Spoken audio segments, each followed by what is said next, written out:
സുജയുടെ നമസ്കാരം. നമസ്കാരം. തെരഞ്ഞെടുപ്പിന് ഇനി വളരെ കുറച്ച് നാളുകൾ മാത്രമേ ഉള്ളൂ. ഉടനെ തന്നെ നമ്മുടെ കേരളം പോളിംഗ് ബൂത്തിലേക്ക് എത്താൻ പോവുകയാണ്. ആ സമയത്ത് കേരള രാഷ്ട്രീയം മാറി മറിയുമോ എന്നറിയാനായിട്ട് പിന്നെ വോട്ട് എണ്ണുന്നത് വരെ നമ്മൾ കാത്തിരിക്കേണ്ടതായിട്ടുണ്ട്. അപ്പോൾ ഇന്നത്തെ നമ്മുടെ ടോപ്പിക് എടുക്കുന്നതിന് മുമ്പേ കഴിഞ്ഞ ദിവസം എനിക്ക് വാട്സപ്പിൽ ഒരു കുറിപ്പ് കിട്ടിയിട്ട് ഇത് ആരാണ് എഴുതിയത് എന്നൊന്നും എനിക്കറിയില്ല. പക്ഷെ വളരെ പ്രസക്തമായിട്ടുള്ള ഒരു കുറിപ്പ് ആയിട്ട് എനിക്ക് തോന്നി. എഴുതിയ ആളുടെ പേരറിയാത്തത് കൊണ്ടാണ് അത് പറയാത്തത്, എങ്കിലും അത് വായിക്കാം. നമ്മൾ എത്ര പേർ ശ്രദ്ധിച്ചു എന്നറിയില്ല, തിരഞ്ഞെടുപ്പ് പ്രചരണം നമുക്ക് പണ്ടത്തെ പോലെ എത്ര ഈസി ആയി ഇത്തവണ തോന്നുന്നുണ്ടോ എന്നുള്ളതാണ് കുറിപ്പ് തുടങ്ങുന്നത്. പണ്ട് മഞ്ചേശ്വരത്തെക്കുറിച്ചോ അല്ലെങ്കിൽ നിയമത്തെക്കുറിച്ചോ മാത്രം നമുക്ക് പറഞ്ഞാൽ മതിയായിരുന്നു. കേരളം മുഴുവനുള്ള BJP അനുകൂല പ്രൊഫൈലുകൾക്ക് പറയാൻ ഇത് മാത്രമേ ഉണ്ടാവാറുള്ളൂ. നിയമം രാജേട്ടൻ ജയിക്കുമോ, മഞ്ചേശ്വരൻ കെ സുരേന്ദ്രൻ പിടിക്കുമോ, ഇതായിരുന്നല്ലേ അവസ്ഥ. പിന്നീട് കുറച്ചു വർഷം കഴിഞ്ഞപ്പോൾ പാലക്കാട് നമുക്ക് പ്രതീക്ഷ വയ്ക്കുന്ന മണ്ണായി മാറി. അങ്ങനെ നമ്മുടെ മുഴുവൻ ശ്രദ്ധ നിയമം, കഴക്കൂട്ടം, മഞ്ചേശ്വരം, പാലക്കാട് എന്നതിലേക്ക് മാറി തുടങ്ങി. പിന്നീട് ആ ശ്രദ്ധ തൃശ്ശൂരിലേക്ക് മാറി. എന്നാൽ ഇന്നത്തെ അവസ്ഥ ഒന്ന് നോക്കിക്കേ. രാജീവ് ചന്ദ്രശേഖരൻ മത്സരിക്കുന്ന നിയമം, വി മുരളീധരൻ മത്സരിക്കുന്ന കഴക്കൂട്ടം, ശോഭാ സുരേന്ദ്രൻ മത്സരിക്കുന്ന പാലക്കാട്, കെ സുരേന്ദ്രൻ മത്സരിക്കുന്ന മഞ്ചേശ്വരം, പത്മജ വേണുഗോപാൽ മത്സരിക്കുന്ന തൃശ്ശൂർ, അനൂപ് ആന്റണി മത്സരിക്കുന്ന തിരുവല്ല, ഷോൺ ജോർജ് മത്സരിക്കുന്ന പാല, അശ്വിനി വൈഷ്ണവ് മത്സരിക്കുന്ന കാസർഗോഡ്, അനീഷ് കുമാർ മത്സരിക്കുന്ന മണലൂര്, കൃഷ്ണകുമാർ മത്സരിക്കുന്ന മലമ്പുഴ, കൃഷ്ണദാസ് മത്സരിക്കുന്ന കാട്ടാക്കട, കുമ്മനം മത്സരിക്കുന്ന ആറന്മുള, ബാബു ദിവാകരൻ മത്സരിക്കുന്ന കുന്നത്നാട്, ബി ഗോപകുമാർ മത്സരിക്കുന്ന ചത്തന്നൂർ. ഇതോടൊപ്പം ശക്തമായ പോരാട്ടം നടത്തി ചരിത്രം കുറിക്കാൻ ഗോപാലകൃഷ്ണൻ മത്സരിക്കുന്ന ഗുരുവായൂർ, സന്ദീപ് വാചസ്പതി മത്സരിക്കുന്ന ഹരിപ്പാട്, സി രഘുനാഥ് മത്സരിക്കുന്ന കണ്ണൂര്, കരമന ജയൻ മത്സരിക്കുന്ന തിരുവനന്തപുരം, വി എസ് ജിതിൻ ദേവ് മത്സരിക്കുന്ന കരുനാഗപ്പള്ളി. അങ്ങനെ പോകുന്നു. യുവത്വത്തിൽ നിന്ന് പ്രിയപ്പെട്ടവരായ ശംഖു വക്കീൽ മത്സരിക്കുന്ന ഷൊർണൂർ, യുവരാജ് ഗോകുൽ മത്സരിക്കുന്ന നെടുമങ്ങാട്, റനീഷ് മത്സരിക്കുന്ന കോഴിക്കോട് സൗത്ത്, ഒ സുധി നിധീഷ് മത്സരിക്കുന്ന തലശ്ശേരി, ശ്യാംരാജ് മത്സരിക്കുന്ന മാനന്തവാടി, പ്രഫുൽ കൃഷ്ണ മത്സരിക്കുന്ന കൊയിലാണ്ടി. ഇതൊന്നും കൂടാതെ സെലിബ്രിറ്റി സ്ഥാനാർത്ഥികളായ അഖിൽ മാരാർ, അഞ്ജലി നായർ, ഒറ്റപ്പാലത്ത് മേജർ രവി, കുണ്ടറയിൽ റോബിൻ രാധാകൃഷ്ണൻ, അരുവിക്കരയിൽ വിവേക് ഗോപൻ. അതുപോലെ രാഷ്ട്രീയ കേരളം ശ്രദ്ധിച്ച മുൻ MLA S രാജേന്ദ്രൻ താമര ചിഹ്നത്തിൽ മത്സരിക്കുന്ന ദേവികുളം, ഉമ്മൻചാണ്ടിയുടെ മരുമകൻ ഡോക്ടർ വർഗീസ് ജോർജ് മത്സരിക്കുന്ന കൊടുങ്ങല്ലൂർ. ഇത്തവണ നമുക്ക് സംസാരിക്കാനും ശക്തമായ പ്രചാരണം നടത്താനും മണ്ഡലങ്ങളും കാരണങ്ങളും നിരവധിയാണ്. കോഴിക്കോട് നോർത്ത്, വട്ടിയൂർക്കാവ്, പൂഞ്ഞാർ, നാട്ടിക, അങ്ങനെ ലിസ്റ്റ് ഇനിയും നീളും. ജനം ഒന്ന് മനസ്സ് വെച്ചാൽ കൂടെ പോരുന്ന മണ്ഡലങ്ങൾ നിരവധിയാണ്. അങ്ങ് തെക്കൻ കേരളത്തിൽ തിരുവനന്തപുരത്ത് നിന്ന് തുടങ്ങി തൃശൂർ, പാലക്കാട്, മധ്യ കേരളത്തിലൂടെ കടന്ന് കോഴിക്കോട്, കാസർഗോഡ്, വടക്കൻ കേരളം വരെ BJP ശക്തമായ പോരാട്ടം നടത്തുന്ന തിരഞ്ഞെടുപ്പാണ് നടക്കാൻ പോകുന്നത്. ആരെക്കുറിച്ച് എഴുതും, ആർക്കു വേണ്ടി പ്രചാരണം നടത്തുമെന്ന് നിൽക്കുന്ന അവസ്ഥ 2016 മറ്റോ ആണെന്നാണ് എന്റെ ഓർമ്മ. ചാനൽ ചർച്ചയിൽ കേരളത്തിൽ ഏതോ രാഷ്ട്രീയ വിഷയം ചർച്ച ചെയ്യുകയാണ്. വിഷയം ഏതാണെന്ന് ഓർമ്മയില്ല. ഒരു ഭാഗത്ത് A റഹീമുണ്ട്, മറുഭാഗത്ത് കെ സുരേന്ദ്രൻജി ആണെന്ന് തോന്നുന്നു. വിഷയം ചർച്ച ചെയ്യുന്നതിനിടയിൽ റഹീം അവതാരകനോട് ചോദിക്കുകയാണ്, കേരള രാഷ്ട്രീയത്തിൽ യാതൊരു പങ്കുമില്ലാത്ത സംഘപരിവാറിനൊക്കെ എന്തിനാണ് ചാനൽ ചർച്ചയിൽ വിളിച്ചിരുത്തി നിങ്ങൾ വിസിബിലിറ്റി കൊടുക്കുന്നതെന്ന്. ആ ചർച്ചയിൽ നിന്ന് ആ ചോദ്യം സോഷ്യൽ മീഡിയയിലേക്ക് എത്തി. വർഷം 10 തികഞ്ഞില്ല, എതിരാളികൾ എന്ന് ചർച്ച ചെയ്യുന്നത് കേരളത്തിൽ BJP കൂടുതൽ സീറ്റുകൾ നേടുന്ന എങ്ങനെ തടയാമെന്നതിനെ കുറിച്ചാണ്. പണ്ടത്തെ പോലെ അത് അത്ര എളുപ്പവുമാവില്ല. 1-2 മണ്ഡലമല്ല എന്ന്, എവിടെയൊക്കെ അഡ്ജസ്റ്റ് ചെയ്യുമെന്ന് നമ്മളും ഒന്ന് കാണട്ടെ. ഇതൊക്കെ കാലത്തിന്റെ കാവ്യനിധി അല്ലാണ്ട് എന്ത്. ഒന്നുറപ്പാണ്, വികസനം സ്വപ്നം കാണുന്ന മലയാളികൾ എല്ലാവരും ചേർന്ന് മാറാത്തത് മാറ്റുന്ന കാലം വിദൂരമല്ല. ഇതാണ് ആ കുറിപ്പ് എന്ന് പറയുന്നത്. അപ്പൊ നമ്മൾ ചർച്ച ചെയ്തത് 30 മണ്ഡലങ്ങളെ കുറിച്ചാണ്. ഈ 30 മണ്ഡലങ്ങളുടെ ഇപ്പോഴത്തെ സ്ഥിതി എന്താണ് ബീച്ചേട്ടാ?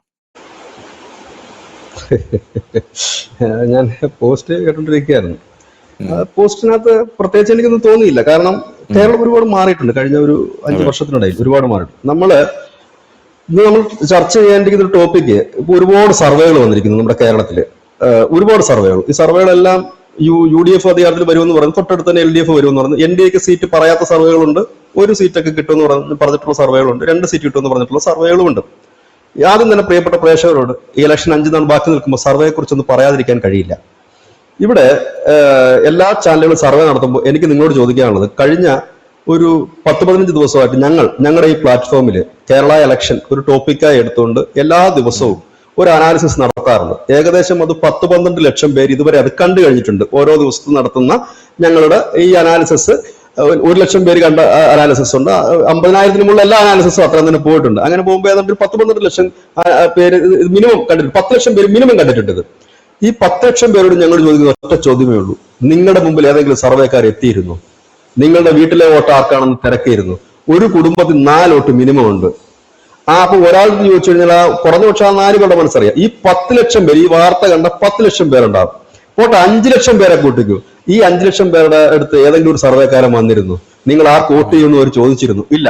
അതിന് ഇവര് പറഞ്ഞു, ഞങ്ങൾ സാമ്പിൾ എടുത്തിട്ടാണ് സർവേ ചെയ്യുന്നത്. നമുക്കിപ്പോൾ ഒരു ഈ എന്താ പറയുന്ന ഹലുവ വാങ്ങുകയാണെങ്കിൽ നമുക്ക് അതിനകത്ത് സാമ്പിൾ നോക്കി ഹലുവ വാങ്ങാൻ പറ്റും. ഒരു ചക്ക സാമ്പിൾ നോക്കിയിട്ട് ചക്ക വാങ്ങാൻ പറ്റുമോ എന്ന് എനിക്ക് സംശയമുള്ള കാര്യമാണ്. കാരണം ഈ ചക്ക കച്ചവടക്കാരൻ അതിന്റെ ഒരു ഭാഗം മുറിച്ചു വെച്ചേക്കും. ആ മുറിച്ചു വെച്ചിരിക്കുന്ന പീസ് അല്ല നമുക്ക് തരുന്നത്.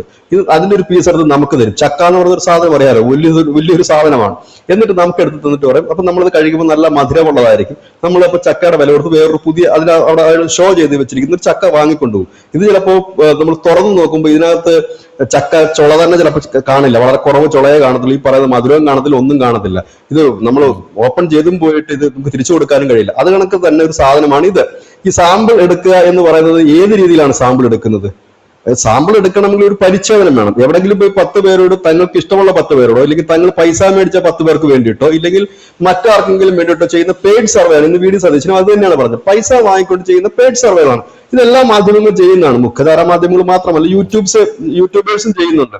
പലയിടത്തും അവർ ജയിക്കും ഇവർ ജയിക്കും എന്നൊക്കെ പറഞ്ഞാൽ അവന്റെ കയ്യിൽ പൈസ വാങ്ങിച്ച് ചെയ്യുന്നതാണ്. വയറ്റിപ്പഴപ്പാണ് ഇത്. ഇതൊരു ഉത്സവമാണ്. ഈ ഉത്സവത്തിൽ എല്ലാവർക്കും 10 പൈസ കിട്ടണമെന്നുള്ള രീതിയിൽ തന്നെയാണ് നിൽക്കുന്നത്. ഇതാണ് സർവേയുടെ കാര്യം. പക്ഷെ ഞങ്ങൾ ഇവിടെ ആധികാരികമായിട്ട് സർവേ നടത്തിയല്ല പറഞ്ഞത്. 30 മണ്ഡലങ്ങളെ ആ ഒരു അനാലിസിസ് ഞങ്ങളിവിടെ നടത്തിയത് അവിടുത്തെ തദ്ദേശ തെരഞ്ഞെടുപ്പിന്റെ ആ റിസൾട്ട്, ലോക്സഭാ തെരഞ്ഞെടുപ്പിന്റെ റിസൾട്ട്, കഴിഞ്ഞ തവണത്തെ നിയമസഭാ തെരഞ്ഞെടുപ്പിന്റെ റിസൾട്ട്, ഇപ്പോൾ അവിടെ നടക്കുന്ന മാറ്റങ്ങളെ അനാലിസിസ് ചെയ്തുകൊണ്ട്, ഞങ്ങൾ സർവേ അല്ല നടത്തിയ, അനാലിസിസ് ചെയ്തുകൊണ്ടുള്ള ആ ഒരു പ്രകടമായ മാറ്റം തന്നെയാണ് അവിടെ നമ്മൾ എടുത്തു കാണിച്ചിരിക്കുന്ന ഒരു കാര്യം. അന്ന് നമ്മൾ പറഞ്ഞു കേരളം ശ്രദ്ധിക്കപ്പെടാൻ പോകുന്നു ഈ 30 മണ്ഡലങ്ങളാണ്. എനിക്ക് തോന്നുന്നു ഒരു പക്ഷേ കേരളത്തിൽ ആദ്യമായിട്ട് ഈ 30 മണ്ഡലങ്ങൾ എന്നുള്ള ഒരു സ്ട്രാറ്റജി, അല്ലെങ്കിൽ 30 മണ്ഡലങ്ങൾ എന്നുള്ള ഒരു എയിം ആദ്യമായിട്ട് വെച്ചത് ന്യൂസ് ഇന്ത്യ മലയാളം പോയിന്റ് ആണെന്ന് തോന്നുന്നു. ഇപ്പൊ എല്ലാവരും 30 മണ്ഡലങ്ങൾ എന്നാണ് പറയുന്നത്. പക്ഷെ ഇപ്പോൾ ഞങ്ങൾ തെരഞ്ഞെടുപ്പിന്റെ പടിവാതിലിൽ എത്തി നിൽക്കുന്ന ഈ ദിവസങ്ങളിൽ 5 ദിവസം മുമ്പ് ഞങ്ങൾ പറയുന്നു ആ 30 മണ്ഡലങ്ങളിൽ 9 മണ്ഡലങ്ങൾ വിന്നിംഗ് പൊസിഷനിൽ നിൽക്കുന്ന മണ്ഡലങ്ങളാണ്. 9 മണ്ഡലങ്ങൾ വിന്നിംഗ് പൊസിഷനിൽ നിൽക്കുന്നു. 3 മണ്ഡലങ്ങൾ വേണമെങ്കിൽ കൂടെ പോരുന്ന മണ്ഡലങ്ങളാണ്. അങ്ങനെ പറയുമ്പോൾ 12 സീറ്റുകളിൽ BJP ജയിക്കുന്ന നിലയിലാണ്. അതിൽ 9 ഷുവർ സീറ്റ് പോലെയാണ് നിൽക്കുന്നത്. ഞാൻ ഈ സീറ്റ് ഏതാണ് മണ്ഡലം എന്ന് പറയാത്തത് എന്താണെന്ന് ചോദിച്ചാൽ, BJPക്കാർ നിരന്തരം എനിക്ക് ഈ വാട്സപ്പിലൂടെ അല്ലാതെയൊക്കെ പറയും, ചേട്ടാ നിങ്ങൾ ഒരിക്കലും മണ്ഡലം പറയരുത്, അവന്മാർ ക്രോസ് ഔട്ട് ചെയ്യും, അതുകൊണ്ട് ആ മണ്ഡലം പറയരുത്. അതുകൊണ്ട് ഞാൻ നമ്മുടെ ചാനലിൽ കാണുന്ന ഒരുപാട് BJPക്കാരൊക്കെ ഉണ്ട്, ഒരുപാട് സുഹൃത്തുക്കളൊക്കെ ഉണ്ട്. ഏതായാലും ഞാൻ അവരുടെ അഭിപ്രായം മാനിച്ച ആ മണ്ഡലങ്ങൾ പറയുന്നത് എല്ലാവർക്കും അറിയാം 9 മണ്ഡലങ്ങൾ ഏതൊക്കെയാണെന്നുള്ളത്. തെക്ക് നിന്ന് വടക്കോട്ട് പിടിച്ചു കഴിഞ്ഞാൽ 9 മണ്ഡലങ്ങൾ എല്ലാവർക്കും കണ്ണാടി പോലെ തെളിഞ്ഞു കിട്ടും. അതിൻ്റെ കൂടെ ഒരു 3 മണ്ഡലങ്ങളോട് ഇപ്പൊ കയറി വന്നിട്ടുണ്ട്. 12 മണ്ഡലം ആഞ്ഞു പിടിച്ചാൽ അത്രയും മണ്ഡലങ്ങൾ കിട്ടും. അപ്പോൾ ഈ സർവേ പറയുന്ന നിയമത്തിൽ പോലും ഒരു വിന്നിംഗ് പൊട്ടൻഷ്യൽ പറയാത്ത സർവേകളുണ്ട് മുഖ്യധാര ചാനലിന്റെ. കാരണം ഇവർ എന്ത് പറ്റുന്നത്, BJP ജയിക്കുന്നത് ഇവർ പറയുന്നത് ബലാബലം എന്നാണ് പറയുന്നത്. കാരണം ഇവർക്ക് UDF-നെ LDF-നെ സർവേക്കാർക്ക് ജയിപ്പിക്കണം. LDF-നെ പാടെ തോൽപ്പിക്കാൻ കഴിയില്ല. കാരണം LDF-ന്റെ ഒന്നും പൈസ വാങ്ങിയിട്ടുണ്ട്, UDF-ന്റെ ഒന്നും പൈസ വാങ്ങിയിട്ടുണ്ട്. കാരണം ഞാൻ ചോദിച്ചിട്ട് സർവേകൾ എപ്പോഴെങ്കിലും കൃത്യമായിട്ടുണ്ടോ? 3ാം സ്ഥാനത്ത് പോകുന്ന പറഞ്ഞ ആളാണ് ശ്രീമാൻ സുരേഷ് ഗോപി. മോദി താഴെ പോകുമെന്ന് പറയുന്നവരാണ് ഇവിടുത്തെ എല്ലാ മാധ്യമ സർവേകളും. ഹരിയാന തോക്കുമെന്ന് പറഞ്ഞു, മഹാരാഷ്ട്ര തോക്കുമെന്ന് പറഞ്ഞു, ബീഹാറിൽ കെട്ടിവെച്ച പൈസ കിട്ടത്തില്ലെന്ന് പറഞ്ഞു. പറഞ്ഞതൊക്കെ സത്യമാണ്. പക്ഷെ അവർ പറഞ്ഞവർക്കല്ല പൈസ പോയത്. കോൺഗ്രസിനും RJDക്കും ഒക്കെയാണ് ബീഹാറിൽ പോയത്. ഇതാണ് അവസ്ഥ. കാരണം സർവേ എന്ന് പറയുന്നത് നമുക്ക് കാൽക്കുലേറ്റ് ചെയ്തെടുക്കാൻ പാടാണ്. പകരം നമ്മൾ ആ മണ്ഡലത്തിലൂടെ സഞ്ചരിക്കുക, മണ്ഡലത്തിന്റെ പൾസ് അറിയുക. ഞാൻ എപ്പോഴും പറയുന്ന ഒരു കാര്യമാണ്, ഞാൻ ധനുഷിനോട് പണ്ടുതൊട്ടേ പറയുന്ന ഒരു കാര്യമാണ്, ധനുഷ് ജനങ്ങളുടെ മനസ്സറിയാതെ, അതായത് നമ്മൾ അവരോട് ചോദ്യങ്ങൾ ചോദിക്കുകയല്ല വേണ്ട. ചോദ്യം ചോദിച്ചാൽ ആരെങ്കിലും സത്യസന്ധമായി ഉത്തരം പറയുന്ന ഒരാളെ ധനുഷിന് ഈ ലോകത്ത് കാണിച്ചു തരാൻ പറ്റൂ. അവിടെ നിന്ന് ചായ കുടിക്കുന്നിട്ട് നമ്മളിപ്പോ ചോദിക്കുകയാണ്, നീ ചായ കുടിച്ചോ? ഇല്ലെന്ന് ആദ്യം പറയത്തുള്ളൂ. അതാണ് മനുഷ്യന്റെ ഒരു അവസ്ഥ. കാരണം ഇതൊരു പ്രത്യേക സൈക്കോളജിയാണ്. നേരെ മറിച്ച് നമ്മൾ അവിടെ ചെന്ന് ചോദിക്കേണ്ട ചോദ്യം ഇങ്ങനെയല്ല. നമ്മൾ ഓരോ സ്ഥലങ്ങളിലൂടെ കടന്നു പോകുമ്പോൾ നമ്മൾ അവിടെ ചെയ്യേണ്ട ഒരു പ്രധാനപ്പെട്ട കാര്യം, അവന്റെ മാർക്കറ്റിൽ പോകും, ഓട്ടോറിക്ഷ തൊഴിലാളികളോട്, സാധാരണപ്പെട്ട ജനത്തിനോട് ചോദിക്കുക എന്തുണ്ട് വിലക്കയറ്റമൊക്കെ എങ്ങനെയുണ്ടെന്ന് വെച്ചാൽ നമുക്ക് ഈ ഭരണവിരുദ്ധ വികാരം ഉണ്ട് അവിടെ അറിയാൻ പറ്റും.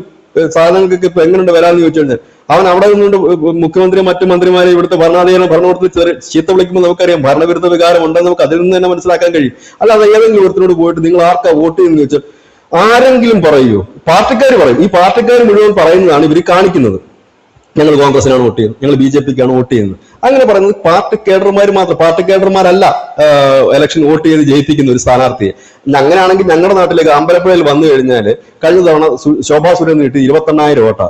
ഇപ്പൊ പോയിട്ട് മൈക്കിംഗ് കൊണ്ട് ഏതെങ്കിലും ചാനലുകാരൻ ചെന്ന് കഴിഞ്ഞാൽ കമ്മ്യൂണിസ്റ്റ് കോട്ടയിൽ നിന്നാണ് ഏറ്റവും കൂടുതൽ വോട്ട് വന്നത്. ആ കമ്മ്യൂണിസ്റ്റുകാർ ആരെങ്കിലും ശോഭാ സുരേന്ദ്രൻ ചെയ്തെന്ന് പറയൂ? കാരണം ഈ വോട്ടെണ്ണുമ്പോൾ നമുക്ക് ബൂത്ത് വൈസ് അറിയാമല്ലോ ഏത് മേഖലയിൽ നിന്നാണെന്ന്. അപ്പൊ പറയില്ല, അവരൊരിക്കലും ഒരു തരത്തിലും പറയില്ല. മനസ്സെന്താണെന്ന് പറയില്ല. കുറഞ്ഞതൊരു 10% വോട്ടേഴ്സ് അവരുടെ മനസ്സ് തുറക്കുകയില്ല. അവർ നന്നായിട്ട് പോകും. കൈ ഉയർത്തി കാണിച്ച് ടാറ്റ കാണിച്ച് എല്ലാ സ്ഥാനാർത്ഥികളും ടാറ്റ കാണിച്ച് അവരകത്തില്ല. അവർക്ക് ഇഷ്ടമുള്ളവർക്കാണ് കുത്തുന്നത്. അതുകൊണ്ട് ഈ കാലാകാലങ്ങളിൽ BJPയുടെ കടന്നുവരവിനെ ഭയന്നിട്ടാണ് ഈ സർവേകളെല്ലാം ഇപ്പൊ വരുന്നത്. BJP ജയിക്കില്ല. അതായത് ഒരു സൈക്കോളജിയാണ്. ജയിക്കില്ല എന്ന് പറയുമ്പോൾ നമ്മുടെ ആളുകളുടെ അതായത് പൊതുജനങ്ങളുടെ ഒരു പൊതു സ്വഭാവമുണ്ട്, ജയിക്കുന്നവർക്കാണ് വോട്ട്. എന്ത് കിണ്ടി കിട്ടിയിട്ടാണെന്ന് എനിക്ക് അറിയത്തില്ല, ഞങ്ങളുടെ വോട്ട് ജയിക്കുന്നവർക്കാണ്. എടാ ഇവരല്ലേ 10-60 കൊല്ലം ഭരിച്ചിരുന്നത് ഈ ജയിക്കുന്നവരാണല്ലോ, എന്നിട്ട് എന്ത് കിട്ടി? അതൊന്നും കിട്ടിയില്ല. കാരണം ഇവർക്ക് തോക്കാൻ മനസ്സില്ല, ജീവിതത്തിൽ തോറ്റിരിക്കുകയാണ്. എല്ലാ ദിവസവും ജീവിതത്തിൽ എങ്കിലും ഇവർക്ക് തോക്കാൻ മനസ്സില്ല. ഇവിടെ ശ്രദ്ധിക്കേണ്ട ഒരു കാര്യം എന്ന് പറഞ്ഞു കഴിഞ്ഞാല്, ഈ തിരുവനന്തപുരത്ത് നോക്കൂ, കഴിഞ്ഞ 5 വർഷത്തിനിടയിൽ ആ തിരുവനന്തപുരം ജില്ല മാറിയത് എങ്ങനെയാണെന്ന് നോക്കൂ. അവിടുത്തെ ജനത്തിന് മനസ്സിലായപ്പോൾ അവർ ഉറച്ച ചുവടുവെപ്പോട് വോട്ട് ചെയ്യാൻ തുടങ്ങി. നോക്കിക്കോ, അടുത്ത കോർപ്പറേഷൻ തിരഞ്ഞെടുപ്പിൽ കുറഞ്ഞതൊരു 70 സീറ്റെങ്കിലും BJP തിരുവനന്തപുരം കോർപ്പറേഷൻ നേടും. കാരണം ജനത്തിന് വിശ്വാസമായി കഴിഞ്ഞിരിക്കുന്നു ജയിക്കുമെന്നുള്ളത്. ശോഭാ സുരേന്ദ്രൻ വന്ന് നിൽക്കുമ്പോൾ എങ്ങനെയാ വോട്ട് കൂടുന്നത്? അതിന്റെ സൈക്കോളജി എന്താണ്? ശോഭാ സുരേന്ദ്രൻ വന്ന് നിൽക്കുമ്പോൾ നരേന്ദ്രമോദി അല്ലല്ലോ. ശോഭാ സുരേന്ദ്രന് മാസ്മരിക കഴിവുകളൊന്നുമില്ല, ഒരു സാധാരണപ്പെട്ട സ്ത്രീയാണ്. എങ്ങനെയാണ് ഈ ആലപ്പുഴ കണക്ക് കമ്മ്യൂണിസ്റ്റിന്റെ കോട്ടകളിൽ, കോൺഗ്രസിന്റെ കൊത്തളങ്ങളിൽ ഇവിടെ നിന്നൊക്കെ വലിയ രീതിയിൽ വോട്ട് ഒഴുകുന്നത് എങ്ങനെയാണ്? സിമ്പിൾ ആയിട്ടുള്ള ഒരു സൈക്കോളജിയാണത്. ശോഭാ സുരേന്ദ്രൻ എന്ന് പറയുന്ന ഒരു സ്ഥാനാർത്ഥി കടന്നു പോകുമ്പോൾ സാധാരണ ജനത്തിന് തോന്നും ഇവര് ജയിക്കും, ഇവര് വേണം ഞങ്ങളുടെ MP ആയിട്ട് വരാൻ എന്നൊരു തോന്നൽ വരുന്നത് കൊണ്ടാണ് കോൺഗ്രസിന്റെ കോട്ടയായാലും കമ്മ്യൂണിസ്റ്റിന്റെ കോട്ടയായാലും വോട്ട് ഒഴുകുന്നത്. ഇതാണ് സൈക്കോളജി. ഈ സൈക്കോളജി തകിടം മറിക്കാനാണ് ഈ സർവേ കൊണ്ടിരുന്നത്. കഴിഞ്ഞ ദിവസം ഞാൻ മാതൃഭൂമിയുടെ സർവേ ആണെന്ന്, അതിനകത്ത് കഴക്കൂട്ടം കാണിക്കുന്നു, ബലാബലം, ബാക്കിയെല്ലാം അതിന് ശതമാനം കാണിക്കുന്നുണ്ട്, വിന്നിംഗ് പൊസിഷനിൽ ശതമാനങ്ങൾ. ഇവിടെ ബലാബലമാണ് കാണിക്കുന്നത്. അത് നിയമം ബലാബലം.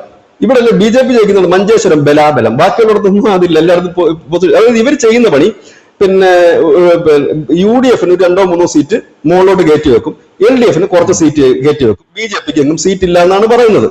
ആയിക്കോട്ടെ, അതിനകത്ത് നമുക്ക് വിരോധമൊന്നുമില്ല. അതായത് ചോദിച്ചു ഏതെങ്കിലും ഒരു സർവേ ശരിയായിട്ടുണ്ടോ എന്നാണ് എന്റെ ഒരു ഊഹം.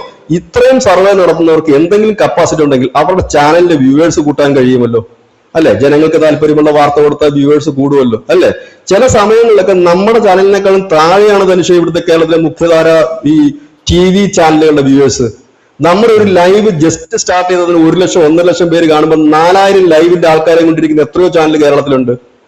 അതാണ് ഇവിടുത്തെ അവസ്ഥ. അതായത് അവരുടെ മനസ്സ് പോലും അറിയാം, തങ്ങളുടെ പ്രേക്ഷകർക്ക് എന്താണ് വേണ്ടതെന്ന് പോലും തിരിച്ചറിയാൻ കഴിയാത്ത ഇവരാണ് ഇന്ത്യ മഹാരാജ്യത്തിന്റെ സർവേ നടത്തുന്നത്, ഗൾഫ് യുദ്ധത്തിന്റെ സർവേ നടത്തും, പിന്നെ ഇവിടെ എന്താണ് പറയുന്നത്, ഈ കേരളത്തിൽ ആര് ജയിക്കുമെന്നുള്ള സർവേ നടത്തും. ഇവരുടെ സർവേയാണ് മൊത്തത്തിൽ നടക്കുന്നത്.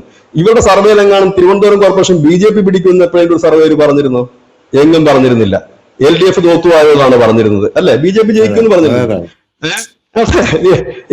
എന്നിട്ട് ഇവർ അതിന് കുറെ കാലങ്ങൾ ഇവർ പറഞ്ഞു നമ്മുടെ അനിലേട്ടന്റെ മരണം അതൊക്കെ ഇതിനകത്ത് ബാധിക്കും, പിന്നെ BJP-യുടെ തമ്മിലടി ബാധിക്കും, തൊഴുത്തുകുത്ത് ബാധിക്കും, അത് ബാധിക്കും, ഇത് ബാധിക്കും. ഇപ്പൊ അവരിരുന്ന് ഭരിക്കുന്ന അവിടെ.